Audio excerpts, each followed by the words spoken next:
How strong of interest do you have in eventually becoming a trainer? I mean, I'm a hard person to ask questions like that because nothing ever seems that strong to me, but I'll do it. I mean, I definitely will get my horse training license and I'll definitely train horses. So And what's I guess involved? by that regard, it's very strong. Yeah, I mean, what's involved in doing that? Getting your license as a trainer is not terribly difficult. I could probably do that now.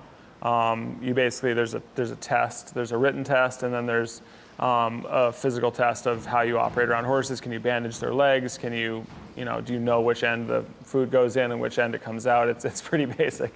But, in terms of truly being able to feel like I was a horse trainer, it's years and years away. Is that a once kids are grown type thing? There's a couple different ways that it'll likely happen. One is that, if Chuck and I's relationship continues to grow and I really like what he's doing, and then I would get my training license and I would pay him a salary and he would be my assistant trainer, even though he's the more knowledgeable and he's the more experienced and absolutely doing all the work or most of the work. He would be underneath me, would race under my name. My name would go on the trainer's part, which, if you talk to any of the big trainers, I mean, some of them are training 300, 400 horses. They're not doing the work. It's other people doing all the work. They're the name and they make a lot of the big decisions, but even a lot of the decisions are passed down to people who are very experienced. And that's how knowledge is passed along in this sport. So being an assistant trainer to a knowledgeable trainer is how you sort of learn the ropes. So in this case, it would be reversed, but the relationship would be the same. I'd still be learning from Chuck and watching what he does, but we'd be racing under my name so that there would be the benefit of the marketing and all that stuff. So how much financial motivation do you have in all this?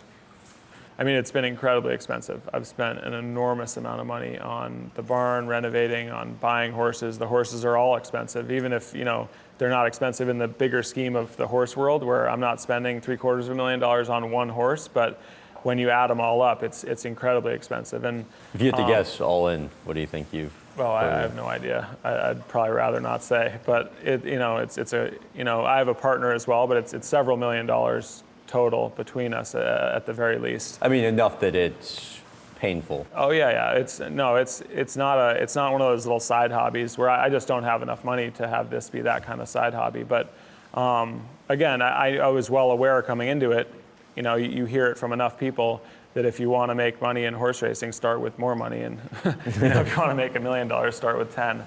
And I understand that very well. I'm well aware of it. It's just the same as ski racing. If you want to be successful in ski racing, quit. That's what they say. So, because it's just, and I don't like bucking the odds. I saw this as a chance to really, it's an enormous challenge, and it requires a lot of luck, and it requires a really good team of people who all can kind of contribute, because I can't do anything by myself. So it really is, it's a long journey of growth and setbacks and learning and setbacks, and hopefully in the end we can have success. It just takes patience and determination. So in your mind, what do you have to do to make it into a profitable, sustainable operation? The money primarily is going to come from the breeding side of things.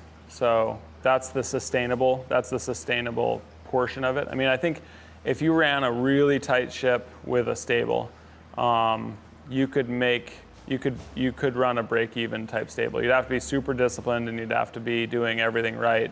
But the racing stable itself is unlikely to make money.